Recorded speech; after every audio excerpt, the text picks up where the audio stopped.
Good morning and welcome. Sorry for the late start. This is our first service on Sunday mornings, and it's our Bible prophecy update that we do weekly. We have two services. The second service will be live streamed at 11:15 a.m. Hawaii time.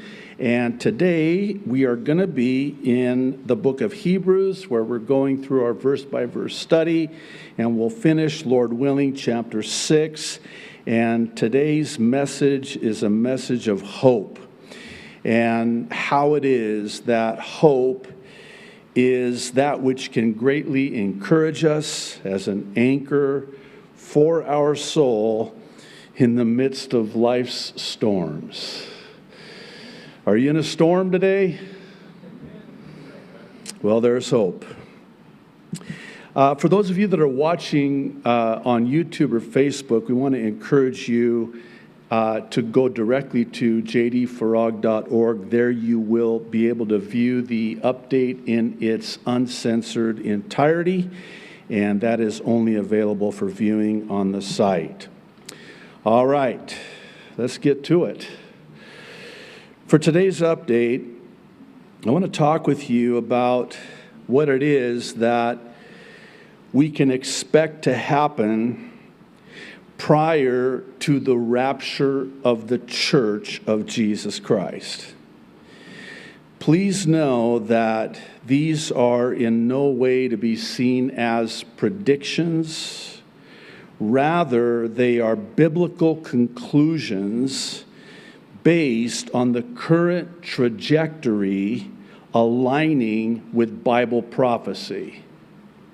By that I mean, with all that's happened heretofore and the swiftness with which everything is happening now, this is what is very likely to happen next and likely to happen fast. I'm going to paint the canvas with a broad brush in three arenas: economically, governmentally, and religiously. And the common denominator with all three of them is that they point to the imminent return of Jesus Christ in the rapture of the church. When I say imminent, I mean imminent. It can happen any minute. Imminent.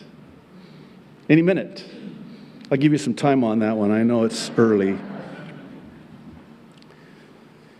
It's my hope and my prayer, and this is really the purpose of these weekly prophecy updates. It's that all of us will have an urgency to get Jesus to people and people to Jesus as fast as we can.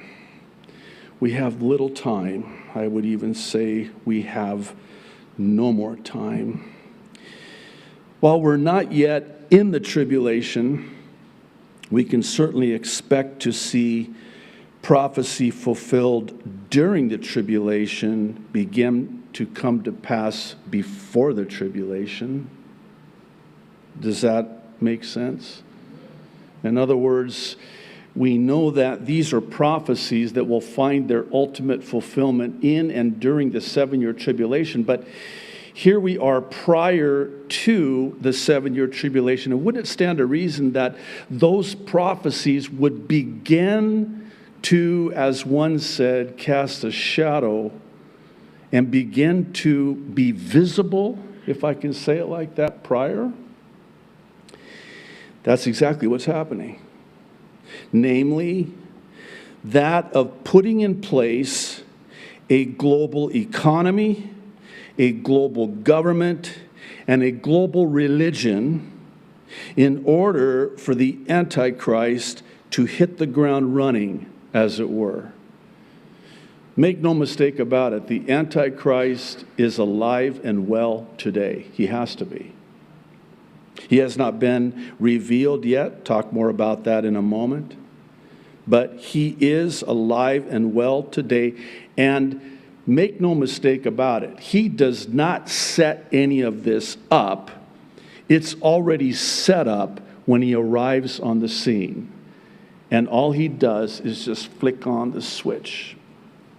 All of the wiring, as it were, has been wired, and it's all been connected, and all he does when he comes on the scene is he just has it all ready to go, and he just flicks the switch. Now, in order for this to happen, it would stand to reason that Satan would already be in the process of getting everything set up, so to speak. And that's exactly what's happening as we speak. We'll start with the trajectory economically. The worsening of hyperinflation, which is a controlled demolition of the global economy. This is deliberate by design. Once completed, it will then ultimately serve its purpose of ushering in a new global and digital economy in the 7-year tribulation. It'll already be in place, and then it will be implemented, executed, if you prefer. By way of an illustration, it's like having a balloon that's been hyperinflated only to have someone come along and pop it at the right time so as to replace it with something different. That's what's happening right now.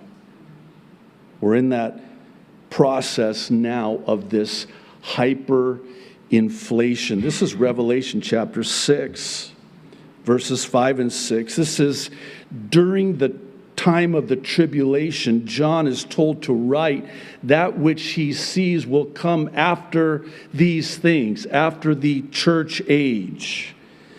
And it would seem that this is sometime at the beginning of the tribulation. Chapters 6 through 19 of Revelation are all about the 7-year tribulation.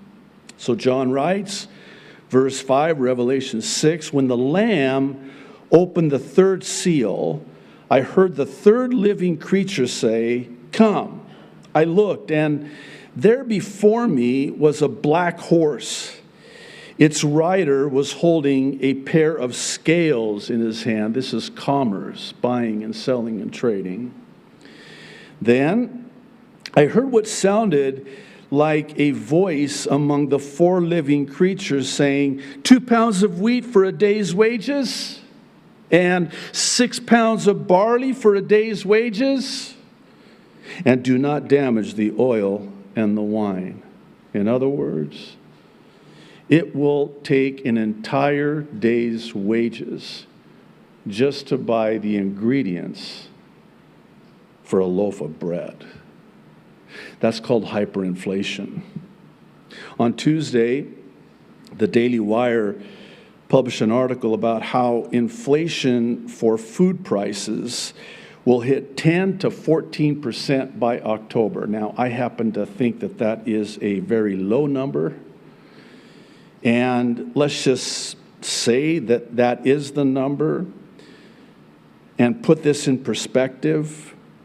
One's grocery receipt will be $10 to $14 more for every $100 of groceries. I'm thinking it's more like you pay twice as much to get half as much as what you used to be able to get. It's the age-old supply-demand principle, right?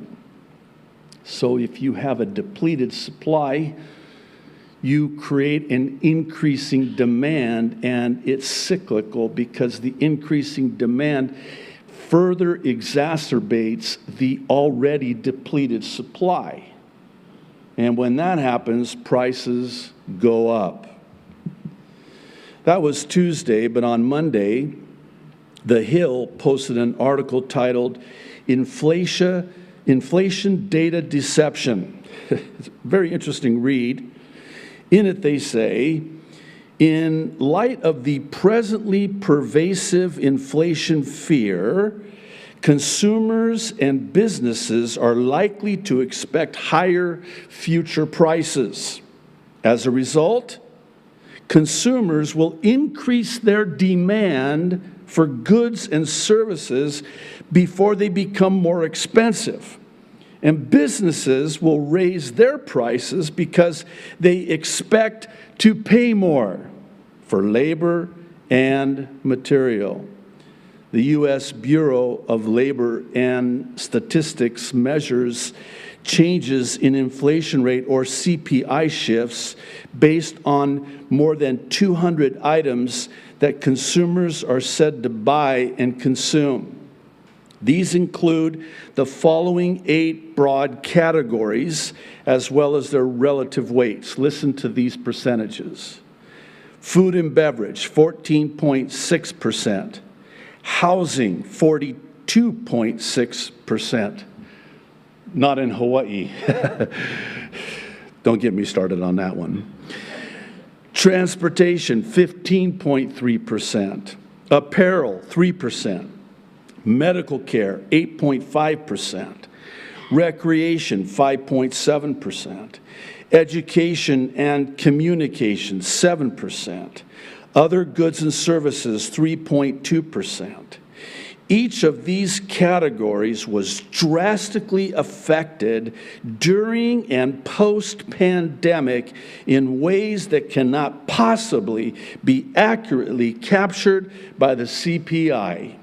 The first 3, which amount to, let this number sink in, 72.5% of the index, provide ample illustration. Dare I say, you ain't seen nothing yet. Now, for those who are interested, we did a deep dive into this in our update last year on December 6th, titled The Great Setup. In it, we look at how the Great Setup will lead to the Great Reset, which is a global transition to a digital global economy. On April 4th, we looked at what's known as the social credit score financial system, and the update is titled Coming to a Head. We have those links there on the website. This brings us to the second one, which is the trajectory governmentally. I want you to listen very carefully to what I'm about to say, because you're not hearing about this. World governments are on the cusp of a complete and total global collapse, and again, by design. This is all planned. And it's by design to ultimately reach its intended end in the 7-year tribulation by ushering in this final global governance, specifically that of the final world kingdom consisting of 10 kings over 10 regions, with the Antichrist ruling this global government, this one world government. Revelation chapter 13, first 2 verses. The dragon stood on the shore of the sea, and I saw a beast coming out of the sea. It had 10 horns and 7 heads, with 10 crowns on its horns, and on each head a blasphemous name. The beast I saw resembled a leopard, but had feet like those of a bear and a mouth like that of a lion. The dragon gave the beast his power and his throne and great authority. Now, these 10 horns in Revelation are synonymous with the 10 toes of Daniel. Let me read chapter 2, beginning in verse 40. And the 4th kingdom shall be strong as iron, for as much as iron breaketh in pieces and subdueth all things, and as iron that crusheth all these, shall it break in pieces and crush. And whereas thou sawest the feet and toes, part of potter's clay and part of iron, it shall be a divided kingdom, but there shall be in it of the strength of the iron, For as much as thou sawest the iron mixed with miry clay. Now this is where it gets interesting. I want you to listen again very carefully. And as the toes of the feet were part of the iron and part of clay, so the kingdom shall be partly strong and partly broken. And whereas thou sawest the iron mixed with miry clay, they shall mingle themselves with the seed of men. Does that sound familiar? It should. We talked about this before. But they shall not cleave one to another, even as iron doth not mingle with clay. Daniel chapter 7. I want to begin reading in verse 23. He gave me this explanation. The fourth beast is a fourth kingdom that will appear on earth. This is the final kingdom. It will be different from all the other kingdoms and will devour the whole earth, the entire world, globally, the whole earth. You know what that means? The whole earth. Trampling it down and crushing it. The 10 horns are 10 kings who will come from this kingdom. After them, another king will arise, different from the earlier ones. He will subdue 3 kings. He will speak against the Most High and oppress his holy people, speaking of Israel, during the tribulation, and try to change the set times and the laws. The holy people will be delivered into his hands for a time, times, and half a time. 3.5 years. 3.5 years. Now, time doesn't permit me to cover all the countries that today are in utter turmoil and chaos, like South Africa. We receive numerous emails asking us to pray for those that are in South Africa today. It is just horrific. And even more horrific in some ways is my birthplace of Lebanon. I would suggest that Lebanon right now, it hangs in the balance. And it looks like more likely than if that government falls, it will give way to Hezbollah, which is Iran. And that would certainly comport with other Bible prophecies, specifically in Ezekiel 38, which has no mention of Lebanon, has no mention of Syria either, by the way, Jordan, Egypt. Well, all of these countries, even now, are on the verge of collapse. And this is, again, by design. Certainly right here in the United States, I think it's just a matter of time. One need look no further than to Israel, God's prophetic clock, and the current government in Israel to see that it's only a matter of time before the final global governance is a reality.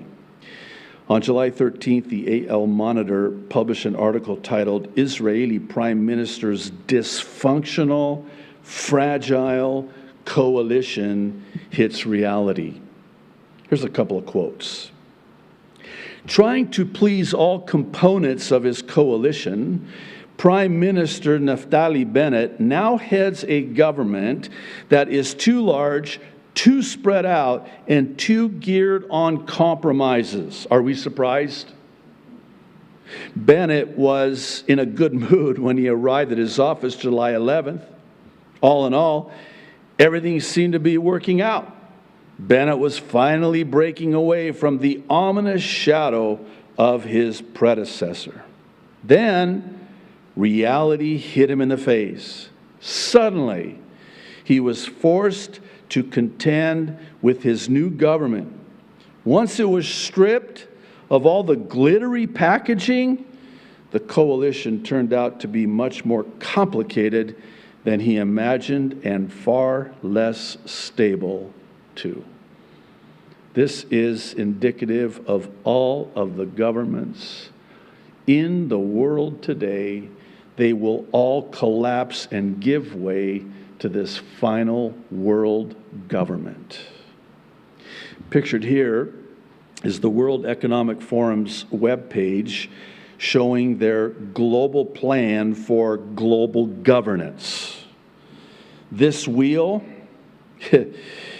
it's a complex circular link to everything and anything, and I mean everything and anything you could think of, and then that which you wouldn't think of is linked. And it's linked to what they dub the Great Reset, which I believe is the Great Deception vis-a-vis the Great Tribulation. It's all being set up. Well, this brings us to the third one, which is the trajectory religiously. A final, unified, one-world religion which will coexist, swearing its allegiance to and worship of the beast. This worship of the beast will come by way of the image of the beast and the mark of the beast, all of which are foretold of in the book of Revelation and will soon be fulfilled in the tribulation. Revelation chapter 13 again, starting in verse 11. Then I saw a second beast coming out of the earth. It had two horns like a lamb, but it spoke like a dragon. It exercised all the authority of the first beast on its behalf and made the earth, the whole world, and its inhabitants worship the first beast, whose fatal wound had been healed. And it performed great signs, even causing fire to come down from heaven to the earth in full view of the people. Because of the signs it was given power to perform on behalf of the first beast, it deceived, key word, deceived the inhabitants of the earth, the whole earth. It ordered them to set up an image in honor of the beast who was wounded by the sword and yet lived.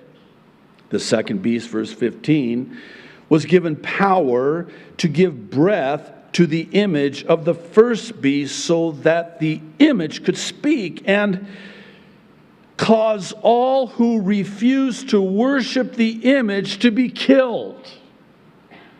It also forced all people, great and small, rich and poor, free and slave, to receive a mark on their right hands or on their foreheads so that they could not buy or sell unless they had the mark, which is the name of the beast or the number of its name.